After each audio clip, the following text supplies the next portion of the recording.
Hello everyone, my name is Eileen Regan. I'm the CCO at Examen, and it's my pleasure to welcome you all today to the fourth in our male fertility series. So for those of you who have joined already, you'll know that the webinars take place on a monthly basis, and each month we're joined by an expert in their field of fertility treatments, therapies or academia. So the event's open to all. We have a wide range of participants joining us each month, as well as the couples and individuals who are on their own fertility journey. And you're all most welcome to join us today. So I'd like to introduce you to our speakers. So first of all, our chair, Professor Sheena Lewis. So Professor Sheena Lewis is the founder and CEO of Examen and an honorary professor of Queen's University in Belfast, where for the past 25 years, she's dedicated her research into novel tests for male infertility. She's currently an executive member of the Association of Reproductive and Clinical Scientists and chair of its Scientific Advisory Committee. She's published over 100 full papers as well as numerous book chapters and reviews, and she has been past chair of the British Andrology Society, UK National Representative and chair of the Andrology Special Interest Group of the European Society of Human Reproduction and Embryology, executive member of the British Fertility Society, and was a founder member and vice chair of the Irish Fertility Society. Professor Lewis's research has led to the formation of the company Examen, where we market the exact range of male fertility tests powered by the sperm comet technology, which is now the market leader for sperm DNA testing in the UK and Ireland. And we're also delighted to have join us this morning, Professor John Aitken, Distinguished Laureate Professor of Biological Sciences at the University of Newcastle, New South Wales in Australia. John's research began with a PhD in reproductive biology from the University of Cambridge, following postdoctoral positions in Edinburgh and Bordeaux, as well as a year with the World Health Organization in Geneva. He then returned to Edinburgh to join the MRC Reproductive Biology Unit and establish a research programme with clinical outreach into male infertility. In 1998, he moved to the University of Newcastle as Chair of Biological Sciences and later Director of the ARC Centre of Excellence in Biotechnology and Development and Pro-Vice Chancellor of the Faculty of Health and Medicine. He is currently the Distinguished Laureate Professor of Biological Sciences. So our thanks to Professor Aitken for joining us today. And just before I hand over to the speakers, just to run through the order of the agenda. So we'll be joined for the first 10 minutes for a welcome and introduction by Professor Lewis, and then hand over to Professor Aitken for the main event. And then we'll finish as well with 10 to 15 minutes of question and answers with both our speaker and Professor Lewis. So please do pose your questions throughout using the Q&A panel, not the chat function, but use the Q&A.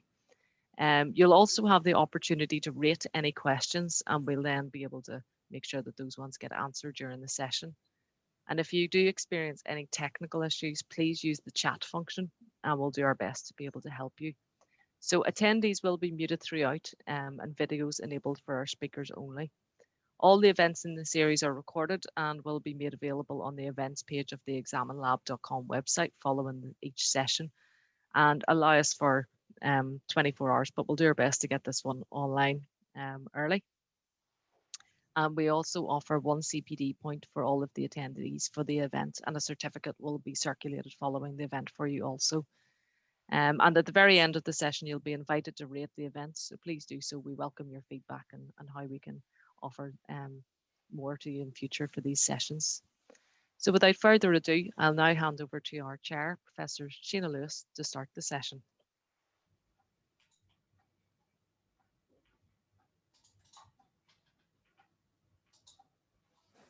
Good morning, everyone. It's a pleasure to have you with us, and we thank you for taking time out of your working day to be here. We've had a fantastic weekend of sport in the UK, both with Wimbledon and also with England winning some very important football match. But now we're going to turn to the topic of science, and I can assure you we're going to have an equally exciting time. So we're talking about a topic this morning which is very close to my heart and which I've spent a long time in my own career looking at DNA damage, but we're going to be looking at it from a rather different angle this morning. So in Examen, our mission and our vision is to raise awareness of male infertility clearly we're a scale-up company from a university, so it's very important for us to get the message out there about good facts and good evidence base about male infertility, and that's something that's been lacking for a very long time. The other thing we want to do is to provide men with knowledge and advanced testing, because again, you know that the testing that is available to men is very basic and really rather a blunt instrument in measuring their fertility potential. And also to demonstrate that by optimizing sperm health, we can improve fertility outcomes.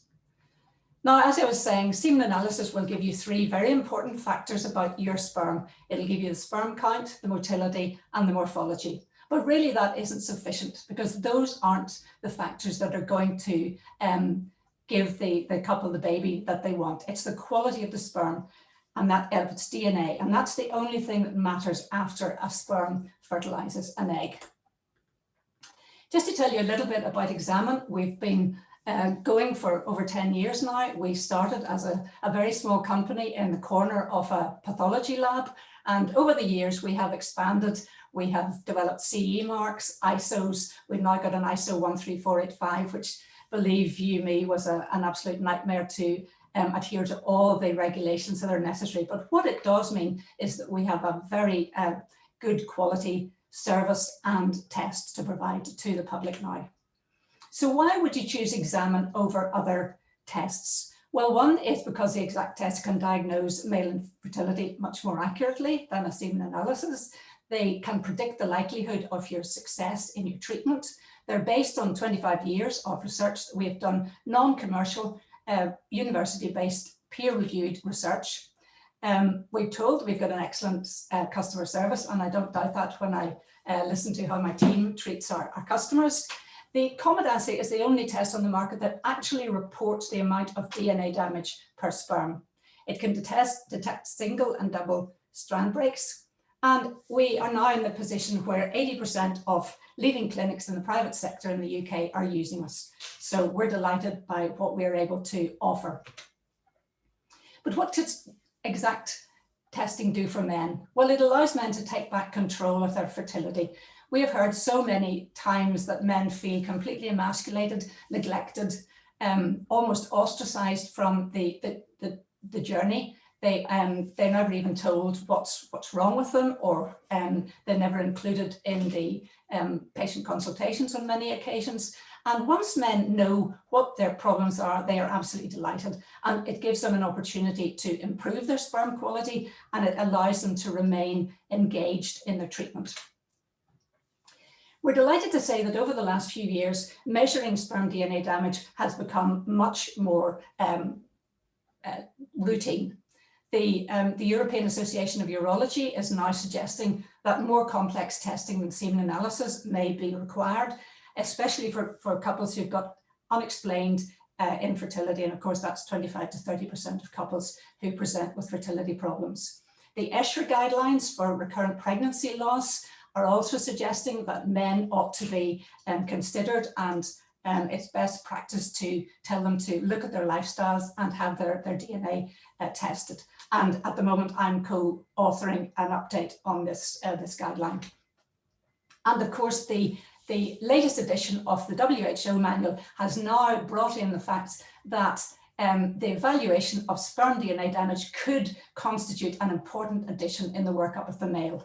And that's very important to us. And also we know that for the usefulness of the individual patient, it is important to measure positive and negative predictive values, and that's what we do. So should we be measuring sperm DNA damage? Well, we come to our speaker this morning, and I'm absolutely delighted to be able to be the one who's introducing him to you. I could talk for the next hour about all the things that John has done in his career, the many honours he has been given, and I could talk about any one of his prolific papers and reviews. But what I want to just give a little highlight on is how he has managed to reach those beyond his own specialty. And if you look at some of the titles that he has given to some of his review papers, you'll see what I mean. The human sperm, not waving but drowning, in a very succinct way, bringing to the attention of the public that the human sperm is under pressure, and we really need to be looking after it. Not every sperm is sacred, of course. That's hilarious, and I'm sure many of us have seen the video about that. I had the privilege of working with John way back in 2004, so now you'll know how geriatric I am. And John very kindly allowed me to co-author a review paper in Nature called The Seeds of Concern. The loneliness of the long distance runner. Again, I think John had pinched this from a novel, and then I pinched it from John, and that was the title for my inaugural lecture. And the sins of our forefathers. But today, what we're going to talk about is new light on an old question. We're not just going to talk this morning about sperm DNA as a diagnostic tool. We're not going to talk about it as a predictor of ART success. We're going to talk about something much more important, that it should be a crucial part of the male workup, a test that's included as best clinical practice for every couple that attends for infertility investigations. And the reason for that is because it gives an opportunity to improve sperm DNA quality, and that will be for the benefit of the offspring and their health. So I'm going to leave the floor open now to John, and I must say I'm very excited to hear what you have to say to us. Thanks, John.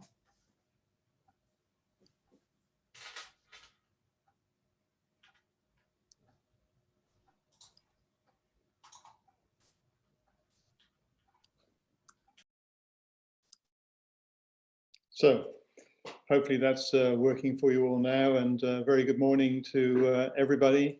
And thanks to Eileen and Sheena for the privilege of being able to talk to you today about male infertility and why we should measure DNA damage in human spermatozoa. The story I'm about to tell you is quite a long and complicated one. It's a bit of a journey, and I'm going to take you through why I think male infertility is such an important phenomenon. And but the focus at the end of the day will be to, just as Sheena said, address the question, why should we be measuring DNA damage in human spermatozoa? Just to orientate you, I'm speaking to you from the east coast of Australia. It's now about 7 o'clock in the evening, and we are in midwinter. And this was actually the view from the back door of my house last weekend. So I can think of worse places to overwinter than Australia. Okay, so let's just begin by talking about male infertility. So this is an analysis done way back by the late Mike Hull in 1985, and trying to divide up all the various causes of human infertility. And in truth, we haven't really moved much further forward in the last half century. People will tell you that roughly 50% of cases involve a male factor, 30% of cases where the male is the sole factor, and another 20% where he is a contributor to the infertility. The truth is we don't really know, but we suspect that male infertility is a very powerful part of the overall infertility spectrum. And one thing we are absolutely certain of is that human semen quality is extremely poor. On the left-hand side, as I'm looking at the slide, you can see spermatozoa moving. Human sperm cells move at around 25, 30 microns a second. My lab spends a lot of time working on bull and stallion spermatozoa that are the kind of Ferraris of sperm world and move around at about 300 microns a second. Human sperm are sort of Daihatsus and move very slowly. If you take a close look at these cells, this is a micrograph through a totally unselected human ejaculate. It was just one. I went into the lab, picked one up, put it under the microscope and photographed it. It's actually hard to find a normal looking cell in that ejaculate. Indeed, the World Health Organization says that a man is normal if something more than 4% of his cells have normality. So in other words, 96% of your cells can be abnormal, and you're still what passes for normal in human seminology.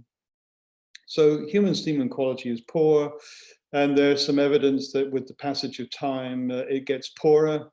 This has been quite a controversial issue for several years, but now some very large databases from all over the world, from both the Chinese population and from the Western population, have come to the conclusion that sperm counts are declining by about 1 or 2% per annum. And also all over the world, we're seeing rates of testicular cancer rising. This is just data for Australia and United States. And this is a disease essentially created by affluence. If you look at the world map, it's Australasia, Europe, Scandinavia, North America, and South America, where the rates of testicular cancer are highest. And very interestingly, the world as a whole is suffering from a loss of fertility. It's something which I think we're only just beginning to realize. But since the 1960s, fertility rates globally have declined from around 5 children per woman to less than 2.5. Indeed, we're close to replacement levels now. And if you look at fertility rate against rates of testicular cancer, you see a very sobering graph. So as the total fertility rate gets close to replacement levels, so around about 2, incidence of testicular cancer increases exponentially. It's a very steep rise. Each one of these dots is a different country, and all of the dots on this ascending arm of the graph are the most developed countries on Earth. So we know that all over the world, sperm counts are declining. We know there's a global increase in testicular cancer. We know that male infertility are at unprecedentedly high rates. And the thing that I want to focus on is we're becoming more and more aware of the impact of the father on the health and well-being of his children. And that's going to be a major theme of this talk I'm about to give. So, what are the causes of male infertility? Well, again, we don't really know. There are 2 major causes that we're aware of currently, and I think they may well be connected. So the first one are gene mutations. Now, gene mutations can come in various forms, but overall, we think that about 15% of male infertility cases are due to genetic factors, maybe 25% if the man has no sperm at all, maybe 10% if he's oligozoospermic. Now, when you look at that, there are 2 things I think to consider. First of all, spermatogenesis is an incredibly complicated process. It takes the coordinated action of more than 2,000 genes to produce a spermatozoon. So the risk that something will go wrong genetically, that you'll get a mutation somewhere in that pool of over 2,000 genes is really quite high. So you can anticipate that genetic mutations affecting fertility will affect all aspects of the process, from the delivery of hormones from the brain to the actual release of spermatozoa from the germinal epithelium. So we can expect that there will be a large number of mutations, but we can also expect that they will be very rare. You cannot inherit a mutation that causes infertility for the obvious reasons. So these mutations are only held in the population through the female germline, or in some cases through heterozygous males. But you can't select for them, so they're always at a very, very low frequency. And that's what this overall picture looks like. A very large number of very low frequency mutations, accounting for a minority of the infertility that we see. This is just one example. This is globozoospermia, caused by a mutation in the Sparta16 gene. I have spent a lifetime studying human semen samples, and I have seen this condition once, and this was the actual situation, patient that I saw. This micrograph was from him. So these are very rare conditions, and the most common is the Y chromosome deletion. So this is a karyotype, human karyotype. It's actually my karyotype, and that's my Y chromosome. And Y chromosomes have had a very difficult history. The prototype Y chromosome had something like 2,000 genes on it, and now there's only 50 genes left. And the reason for that is that this is the only chromosome that lives alone. It never meets another Y chromosome. All the other chromosomes in your body exist as a pair, one from mother, one from father, and they can relate to one another and repair any DNA damage that comes about through homologous recombination. Y chromosomes can't do that. And so they've lost a lot of genes that become very badly damaged. As a kind of buffer against attrition, what the Y chromosome does, or genes on the Y chromosome, become amplified. They make multiple copies of themselves. And then through a bit of sort of chromosomal yoga, they kind of form these sort of loops and are able to engage in some measure of homologous recombination that allows gene repair. And that's been quite effective actually in stabilizing the Y chromosome after an initial period of gene loss. But there is a problem, and the problem is that all these repetitive sequences spread throughout the Y chromosome raise the risk of aberrant recombination. That is, if you imagine these are two sequences that are palindromes, they're mirror images of each other, and they're normally quite separated on the Y chromosome. But if the Y chromosome becomes fragmented, then there's a risk that these palindromous sequences will recombine with the deletion of the intervening DNA. And that's exactly what we do see. The most common Y chromosome deletions are AZF-A, B, and C. In the case of AZF-C, you do at least have some spermatozoa present. Overall, this condition is seen in about 15% of men with AZU or severe oligozoospermia. But if you look at individual studies, the incidence is somewhere between 1 and 55% of the population, depending on where in the world you look. My point is that you cannot inherit a Y chromosome deletion from your father because he's infertile. So what that means is there must be a lot of turmoil, a lot of DNA damage in the paternal germline to make this as common as it is as a cause of male infertility. So I think this is one of the first pieces of evidence that we have, that fragmentation, damage to the DNA in the male germline is responsible for male infertility. So the question then is, well, where is this damage actually occurring? It could occur at any point between the spermatogonial stem cell right the way through to the sperm cell traveling through the female reproductive tract and fertilizing the egg. So I want to take us on that journey and look at the risks of DNA damage at various points in the life history of a male germline. And we're going to start with spermatogonia. So spermatogonial stem cells are actually incredibly difficult to damage. And as a generalization, I will say that the spermatogonial stem cell population has fantastic DNA surveillance and DNA repair. And we know this from chemotherapy experiments. If a man gets cancer and goes on chemotherapy, you do terrible things to spermatogenesis. This is actually a mouse experiment where we expose the mice to BEP, which is a commonly used combination of chemotherapeutic agents, bleomycin, etoposide, and cisplatin.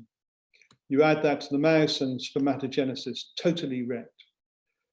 And there is no sperm appear in this little red bar. You leave that mouse for about 12 weeks and sperm start to come back, not as much as the controls, but they start to come back. And from 12 weeks onward, their fertility is absolutely normal. So they produce normal numbers of litters, even though spermatogenesis not fully back to par. And then importantly, if you look at the mutational load carried by the embryos, it's absolutely normal. There is no increase in DNA damage, in mutation frequency following this very extensive chemical assault on the germ cell population.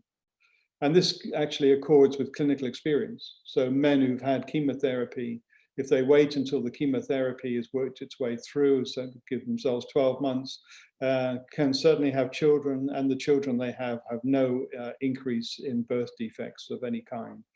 So it tells us that right at the beginning of spermatogenesis, things are usually very good in terms of the fidelity of DNA replication. But with age, something does happen. So as men get older, we find an exponential increase in the incidence of dominant genetic diseases in their children. And these are conditions like Apert syndrome, achondroplasia, neurofibromatosis, multiple endocrine neoplasias, and others.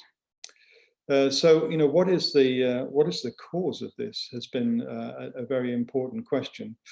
The traditional answer is, well, it's replication error. Unlike the female germline, which spends all of its life in a sort of state of gentle repose, not dividing at all, male germline is dividing all the time. Men are producing 1,000 sperm a second. And what that means is that if you're a 15-year-old boy, the chromosomes in your stem cell population have been through about 35 rounds of replication. If you're a 50-year-old male, they've been through 840 rounds of replication.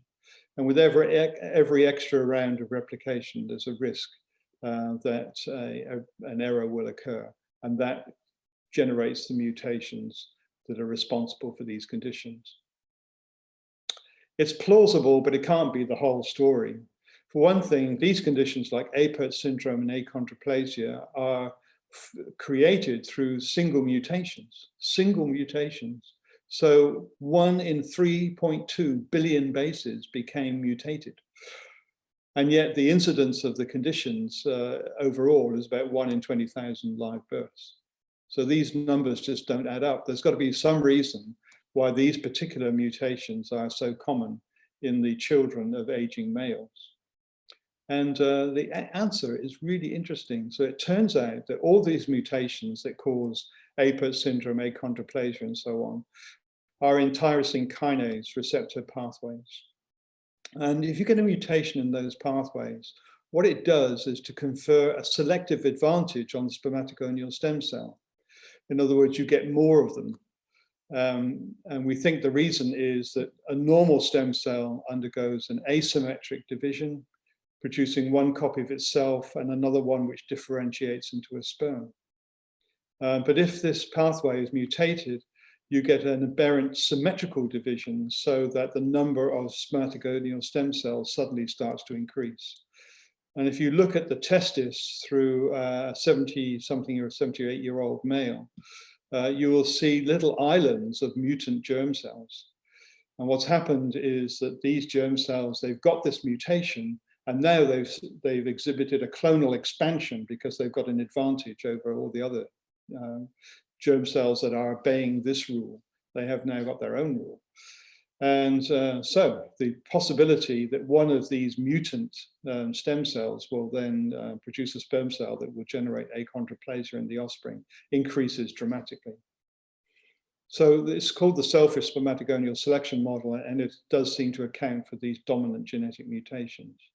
But that's all it accounts for. It doesn't account for a majority of mutations in males.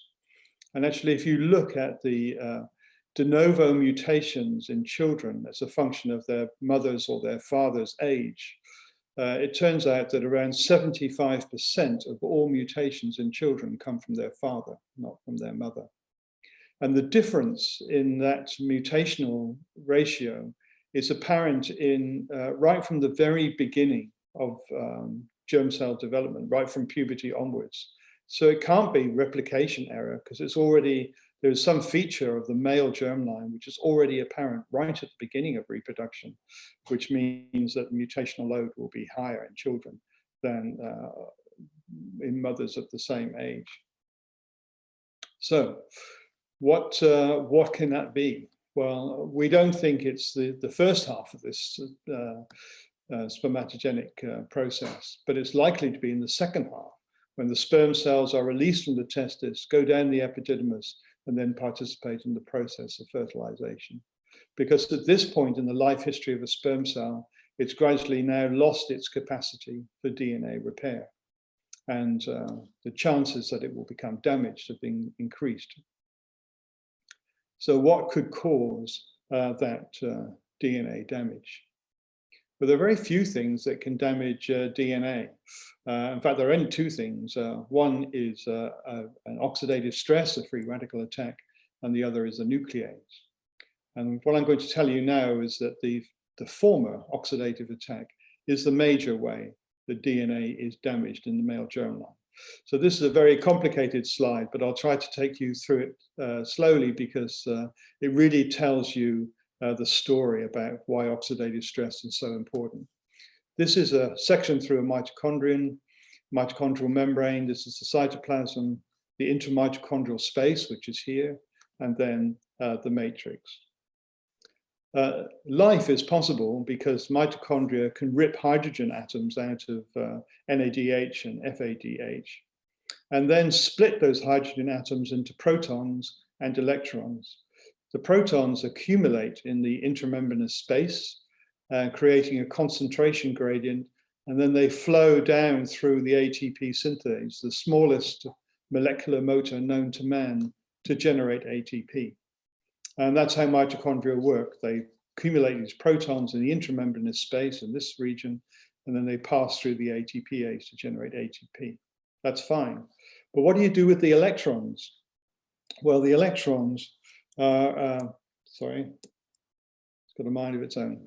The electrons are passed along an electron transport pathway, a chain, until they get to cytochrome oxidase, and then that enzyme very carefully orchestrates the 4-electron reduction of oxygen to water.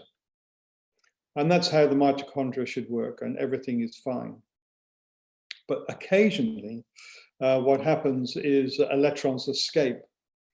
And always looking around for electrons is oxygen.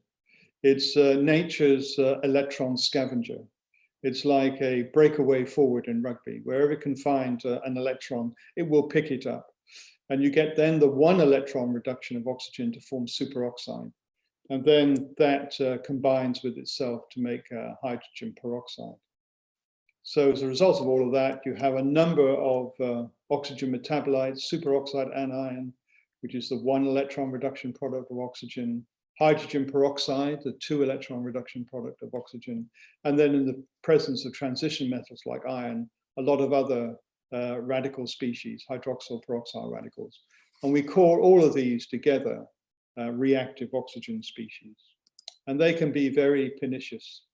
Years ago, we looked at the fertilizing capacity of human spermatozoa and found that with a thing called the hamster oocyte fusion assay, and found that most, by no means not all, but most of the patients with very low levels of fertilization, very high levels of reactive oxygen species generation, whereas the fertile controls were the opposite. Most of them had very high rates of sperm oocyte fusion and very low levels of reactive oxygen species generation.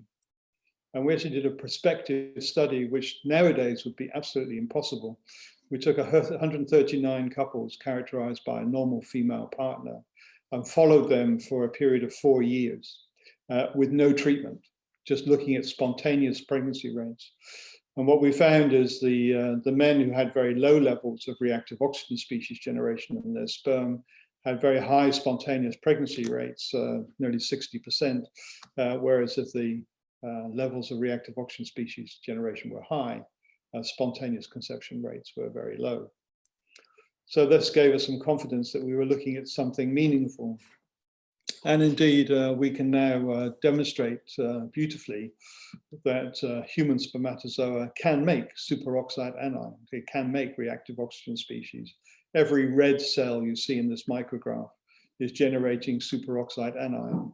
Every green one is a dead cell that's not generating superoxide anion. And we also know that most of these reactive oxygen species come from the mitochondria. In fact, if I plot total ROS generation by the cell against mitochondrial ROS, there's a very good correlation suggesting that about 70% of the ROS coming from a sperm cell are coming from the mitochondria. And the more mitochondrial ROS there is, the worse sperm function becomes, so the poorer the motility. The way that these ROS destroy cell function is through initiating something called a lipid peroxidation cascade. We don't need to go into the chemistry, but just that cells are vulnerable if they have large amounts of unsaturated fatty acids in their membranes. 50% of the fatty acid in a human sperm cell is docosahexaenoic acid with 6 double bonds per molecule, so highly unsaturated. These become attacked, and the end result are these very nasty lipid aldehydes with names like 4-hydroxynonenal, malondialdehyde, and acrolein.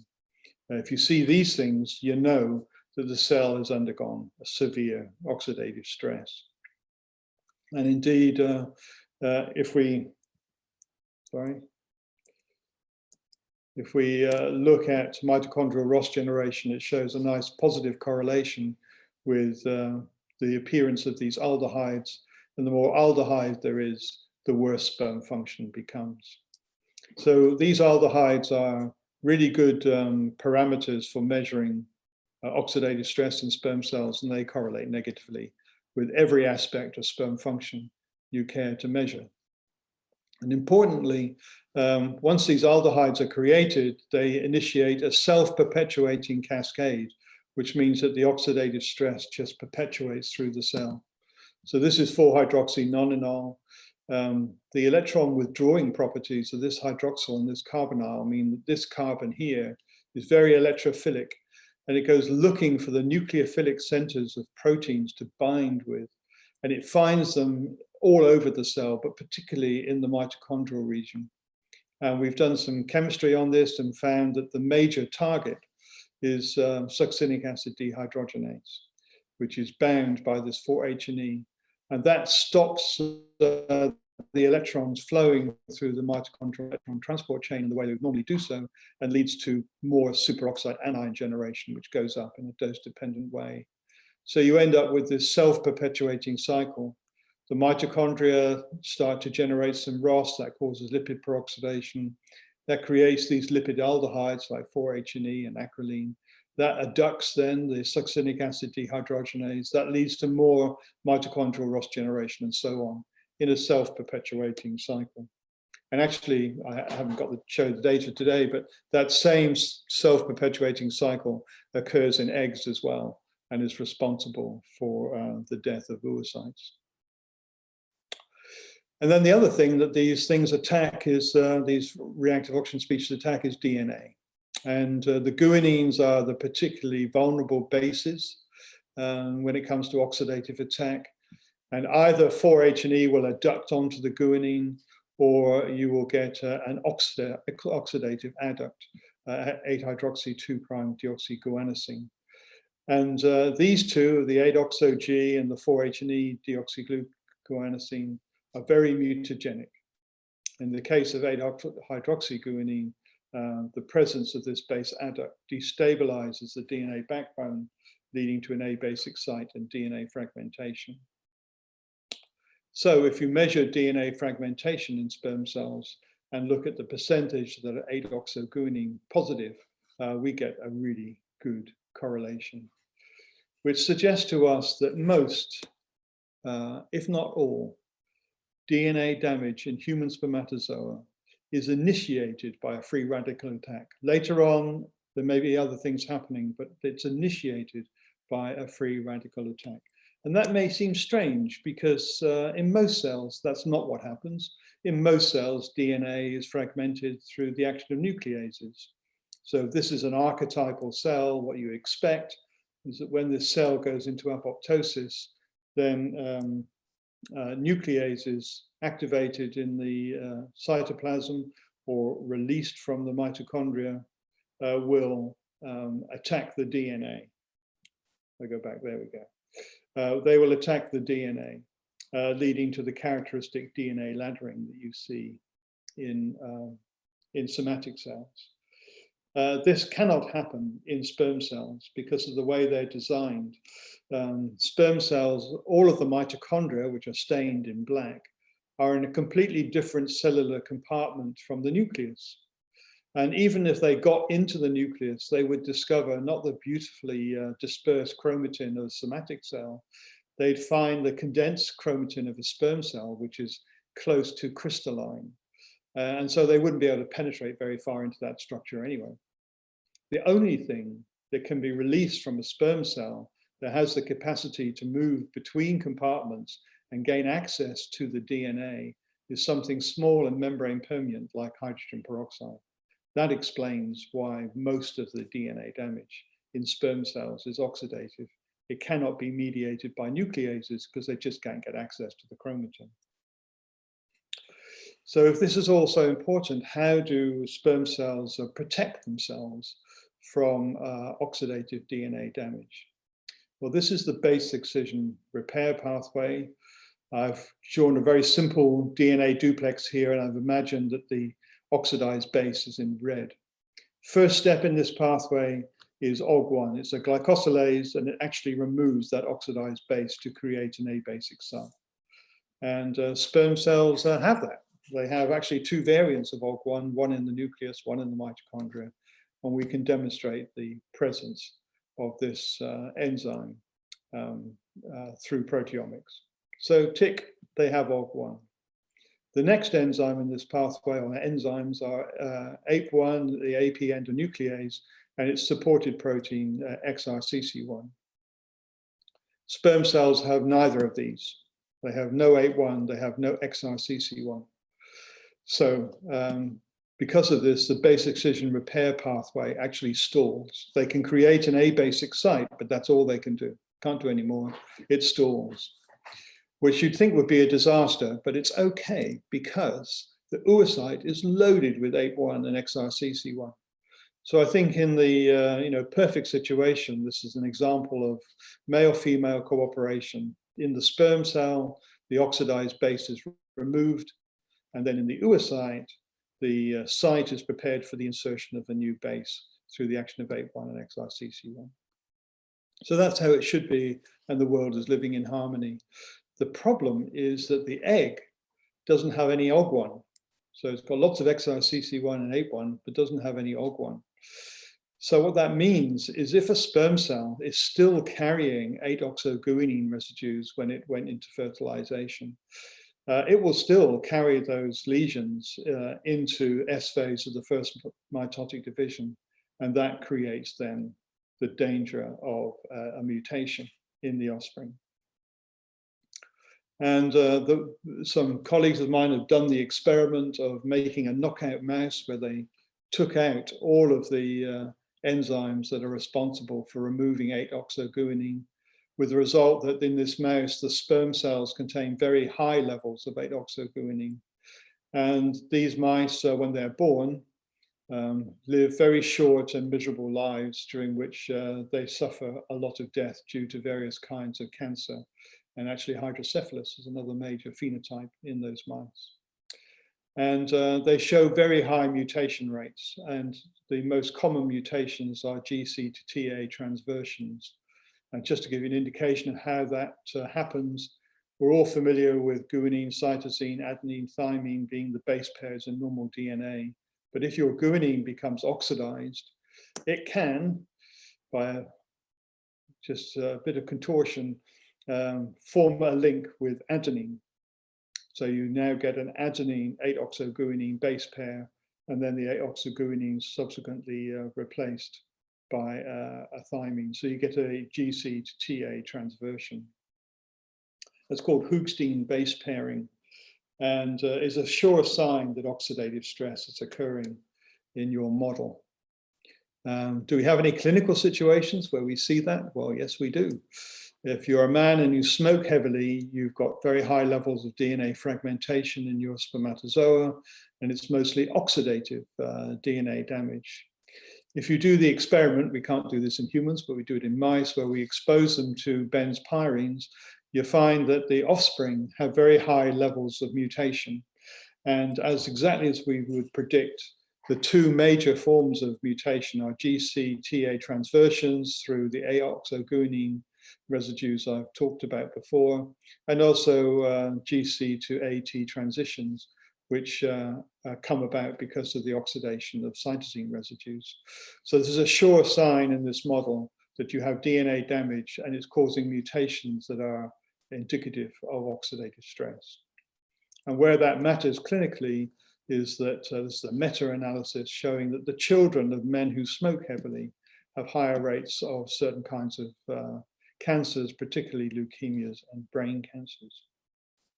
So you can kind of draw a chain of cause and effect between oxidative damage in the male germline, aberrant repair of that damage in the oocyte, and then the appearance of mutations that cause these cancers in the offspring.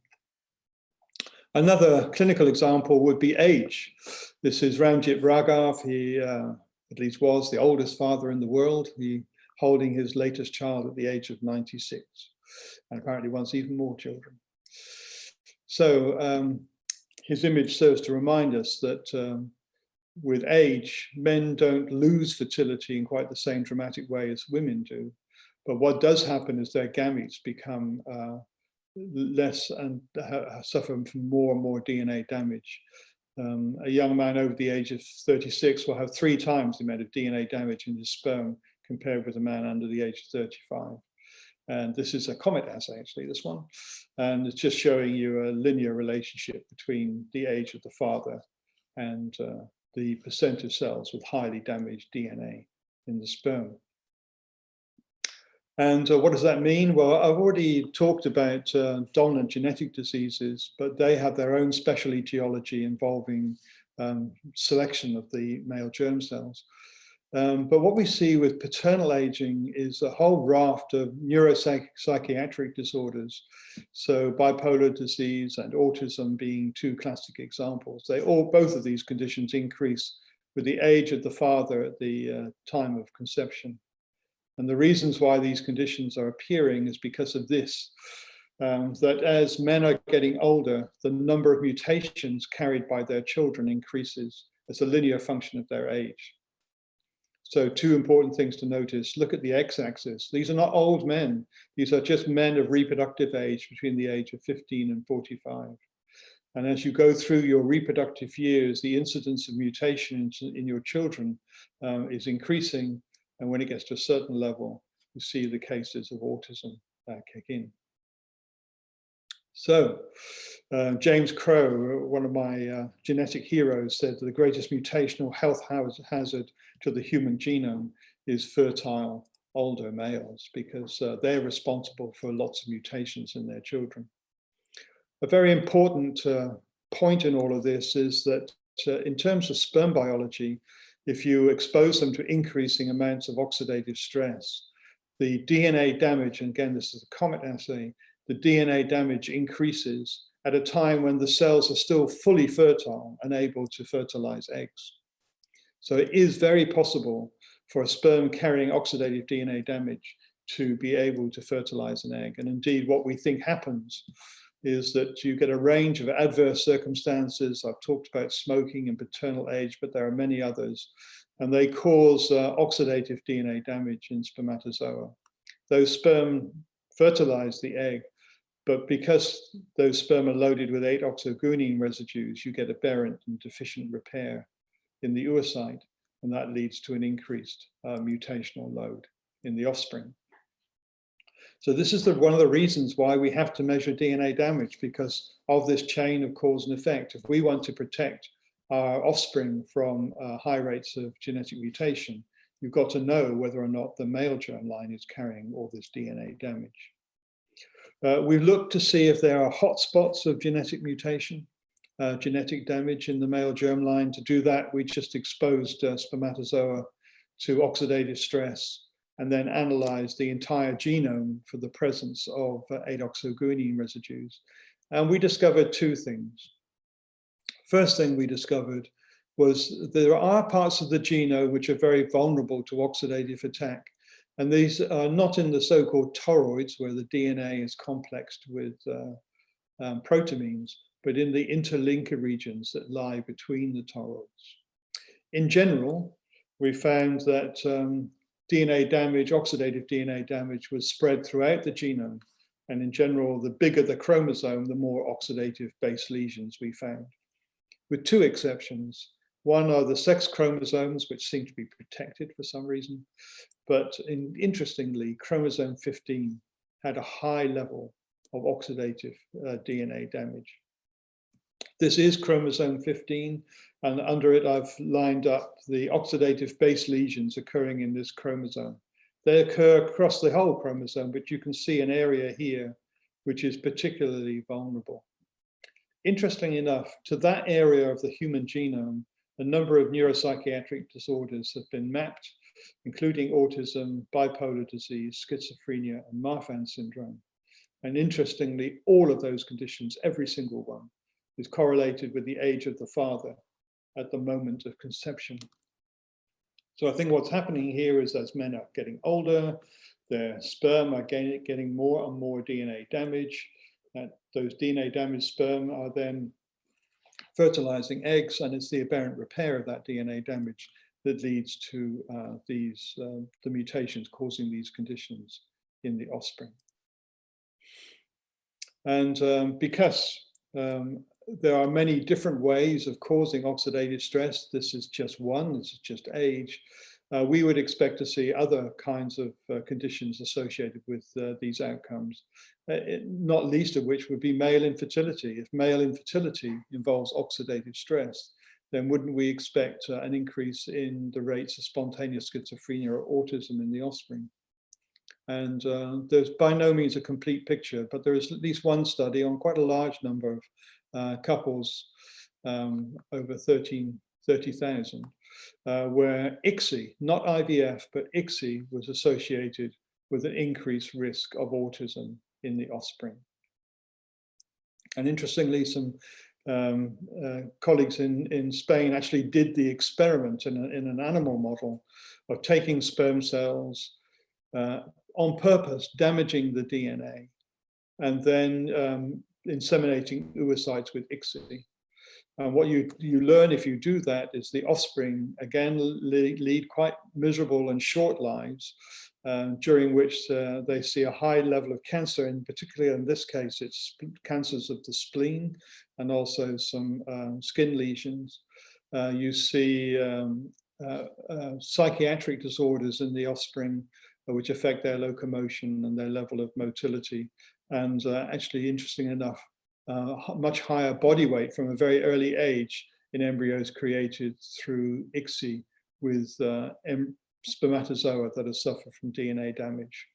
So experimental proof that if you take a sperm cell and it's got lots of DNA damage and you use it to inseminate an oocyte, then there will be negative consequences in terms of the health and well-being of the offspring. So what I hope to have shown you is that oxidative stress is a major contributory factor to male and female infertility. I didn't go through the female data today. It suppresses the fertilizing capacity of human sperm, but it also induces DNA damage at levels where sperm are still perfectly fertile. And that may then increase the mutational load in the offspring. The reason why we should be measuring DNA damage in spermatozoa is not because it has a major impact on fertility rates, but because of its relationship with the mutational load subsequently carried by the children. In many ways, I think this is just a matter of best practice that we should be doing this. So it just remains for me to thank my collaborators, international collaborators, including Paris Garagoslu in America and Joel Drevet in France, and the funding agencies which make our research possible. Thank you very much.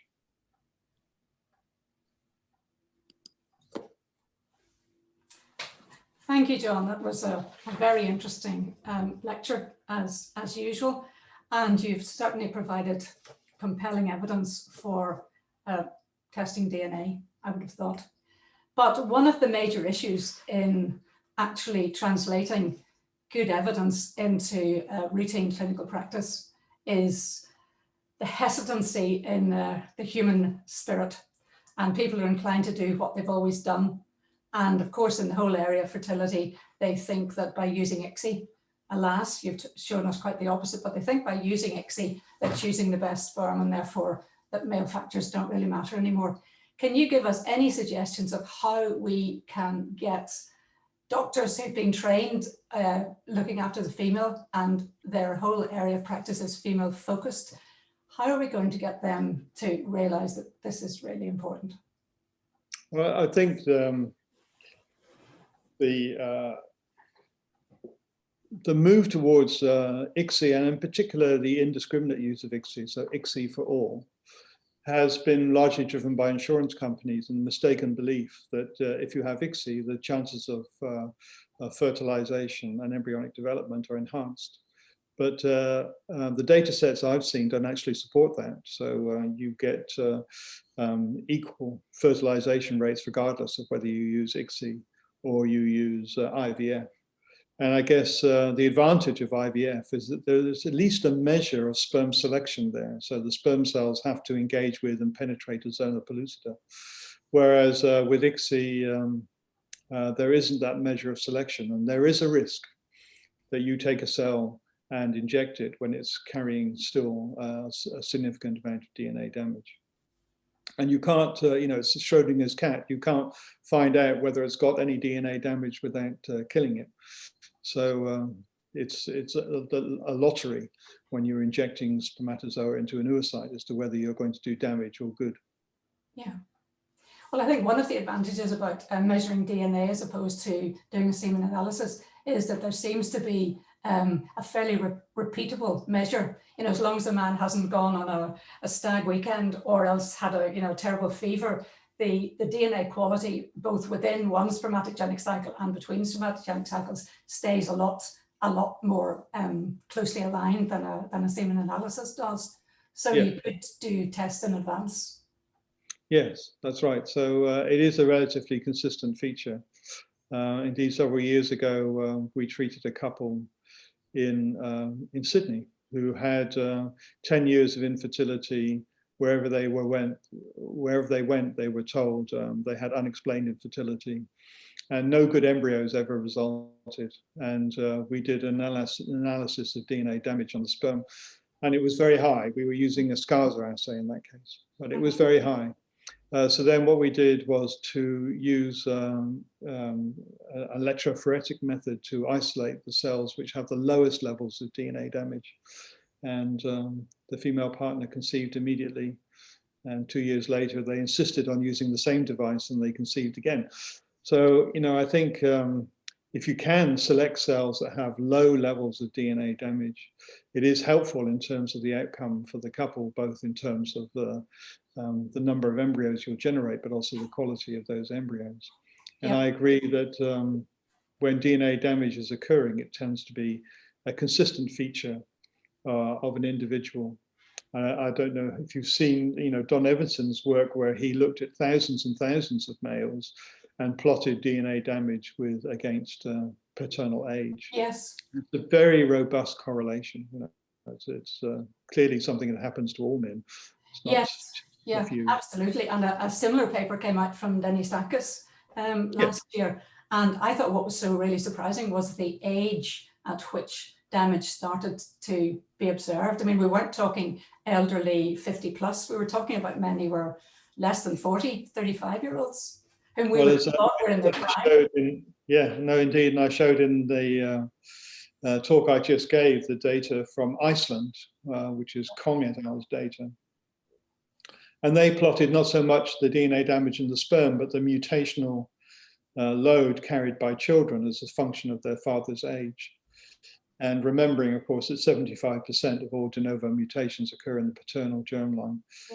You saw this very robust linear correlation, and the age range over which mutation rates were raised was 15 to 45. So it was young men in their reproductive years, as you say. This is not 50, 60-year-old guys trying to have children. Yeah. Okay, we've quite a few questions here from the audience. The first one is, does the semen white cell metabolism also contribute to ROS in a significant way? Oh, yes. Well, yes and no. So you've got to think, well, where do the leukocytes come from? And, one of the problems when you're faced with an ejaculate is you don't know. The presumption is that the testis, if you had a leukocytic infiltration into the testis, you would know about it. And similarly with the epididymis, it would be quite painful. So if you have a lot of leukocytes in semen, it probably came from the prostate or the seminal vesicles. So the first time the sperm cells saw those leukocytes was at the moment of ejaculation, when everything is mixed together. At that point in time, seminal plasma is one of the best antioxidant media known to man. It's been designed that way, if we can talk about design. Yeah. But it happened that way, and it's selected for. So as long as seminal plasma is around, the sperm cells are protected from that leukocyte attack. However, as soon as you isolate the sperm cells and wash away all the seminal plasma, if there are any leukocytes that are still contaminating your sperm preparation you're about to use for IVF, then you will see a significant difference in fertilization rates.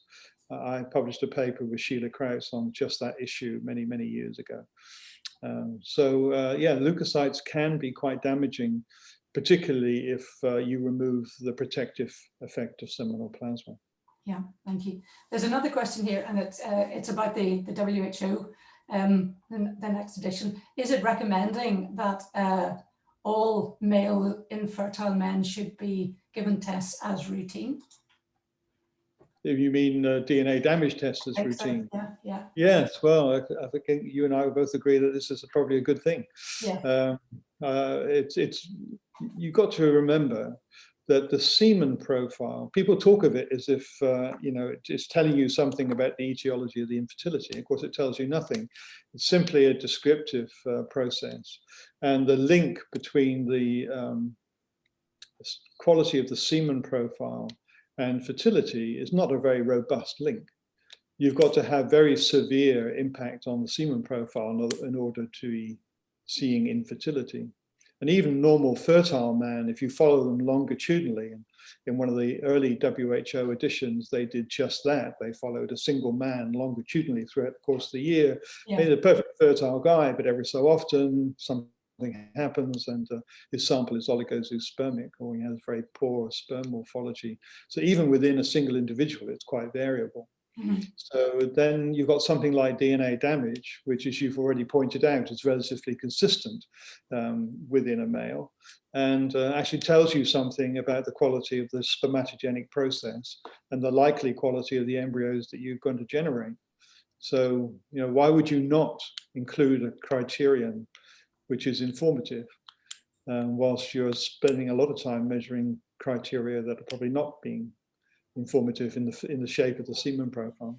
Well, I think one of the issues is that it's quite a time-consuming process to measure DNA quality. There is the HALO test, which is done in the lab, but all of the other tests are outsourced.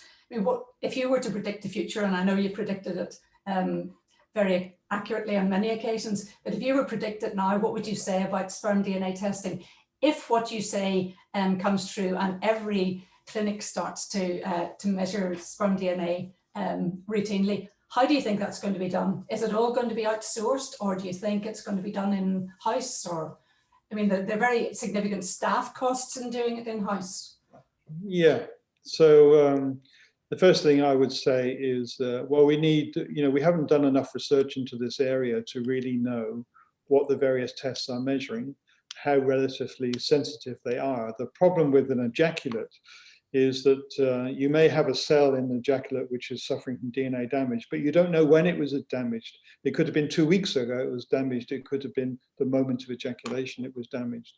And certainly in our own work, we found that there is DNA damage is not sort of something that happens immediately. It's actually progresses through a number of stages, and different assays will be sensitive to different stages.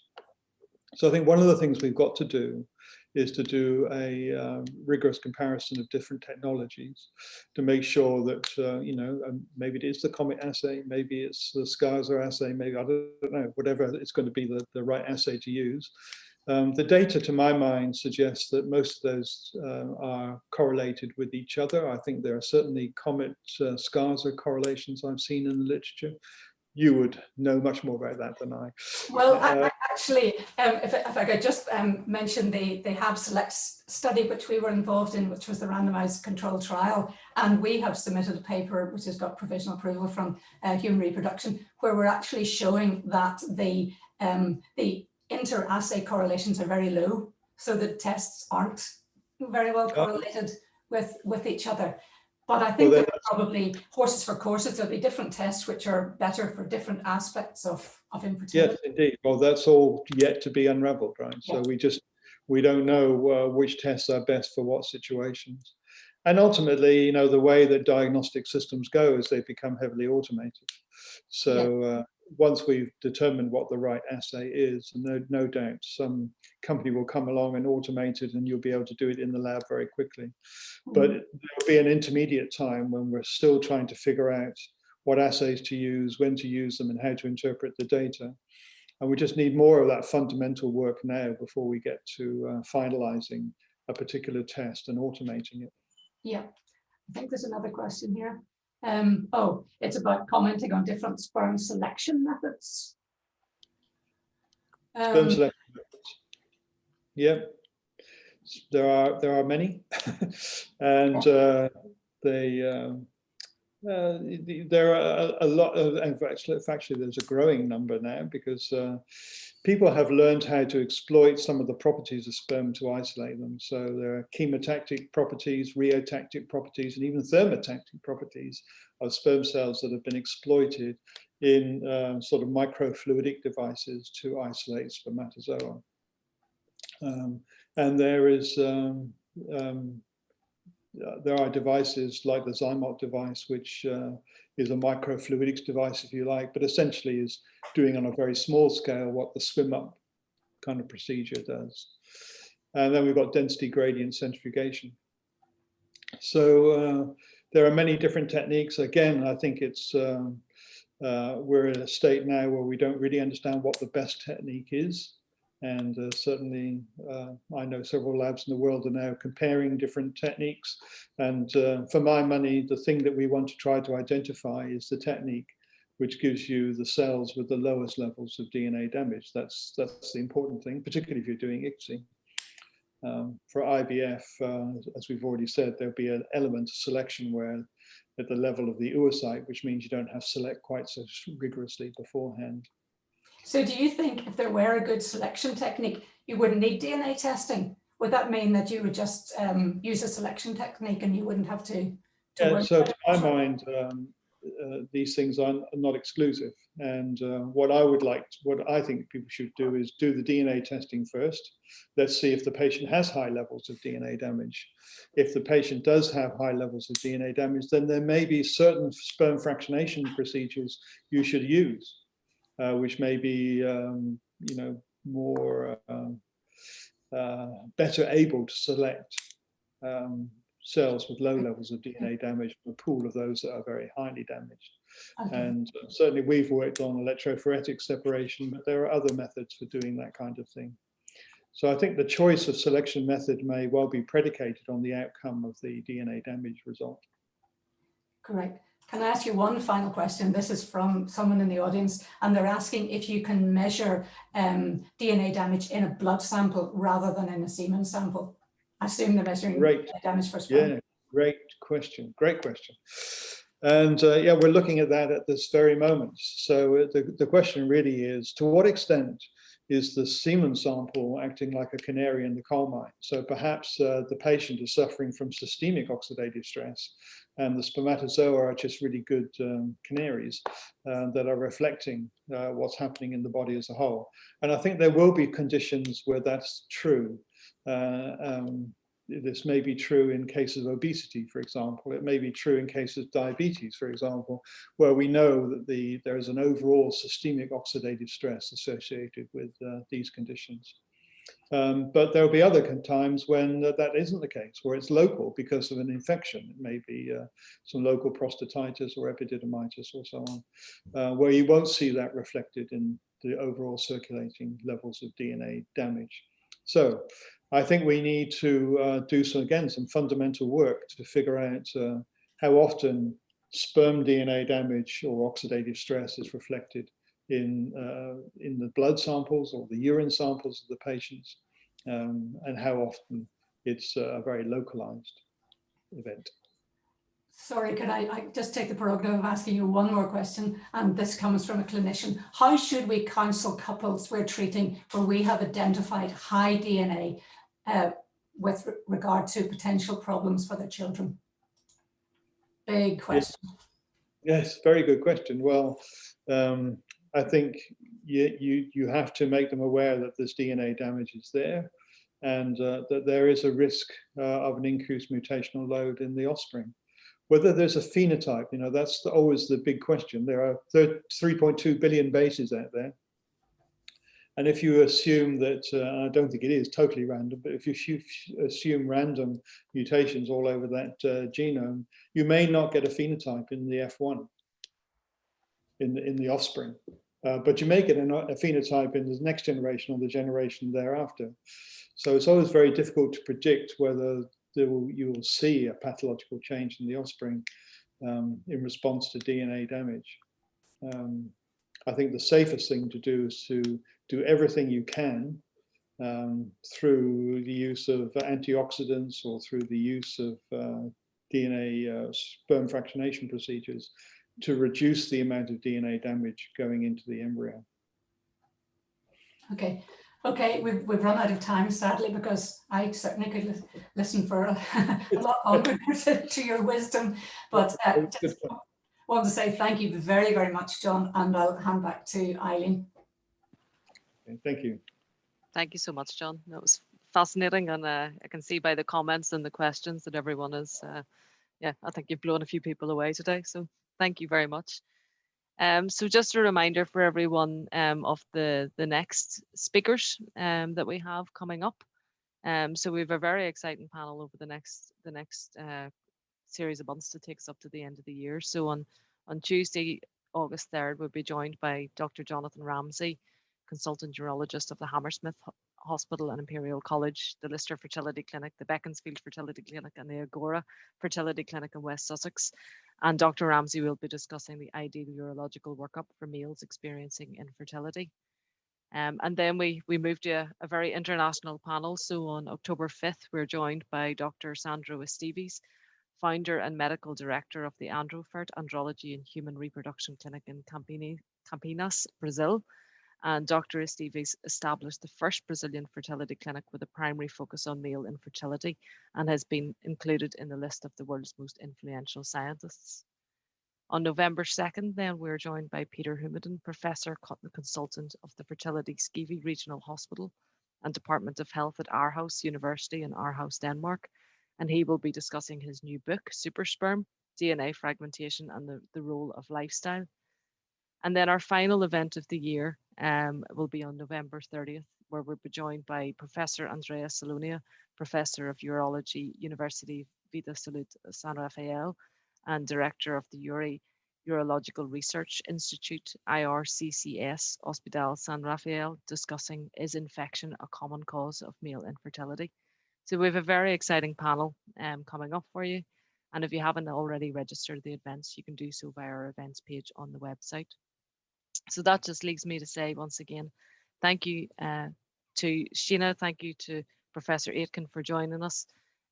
Please don't hesitate to get in touch to find out any more about our tests and join us. We look forward to hopefully seeing you at our next webinar on August the 3rd.